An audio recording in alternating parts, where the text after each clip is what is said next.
2026 football বিশ্বকাপের উত্তাপ যখন তুঙ্গে, ঠিক তখনই লস অ্যাঞ্জেলেসের সোফাই স্টেডিয়ামে ঘনিয়ে আসছে সংকটের কালো মেঘ। স্টেডিয়ামটি প্রায় 2000 কর্মী বিশ্বকাপের সময় ধর্মঘটের ডাক দিয়েছেন।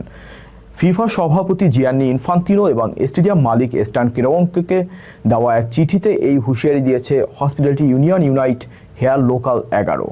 ইউনিয়নটির দাবি, বিশ্বকাপের সময় স্টেডিয়ামে কোনোভাবেই ইমিগ্রেশন বা আইএসের উপস্থিতি রাখা যাবে না। পাশাপাশি তারা এয়ারবিএনবির সাথে ফিফার সম্পর্ক ছিন্ন করার দাবি জানিয়েছে, কারণ কোম্পানিটির কারণে শহরে আবাসন সংকট বাড়ছে বলে তাদের অভিযোগ। এর আগে 2022 বিশ্বকাপে মজুরি চুরির অভিযোগ টেনে ইউনিয়নটি এবার লস অ্যাঞ্জেলেসের কর্মীদের জন্য নিরাপদ কর্মপরিবেশ ও ন্যায্য মজুরির নিশ্চয়তা চেয়েছে। আগামী জুন জুলাইয়ে সোফাই স্টেডিয়ামে 8টি ম্যাচ হওয়ার কথা রয়েছে।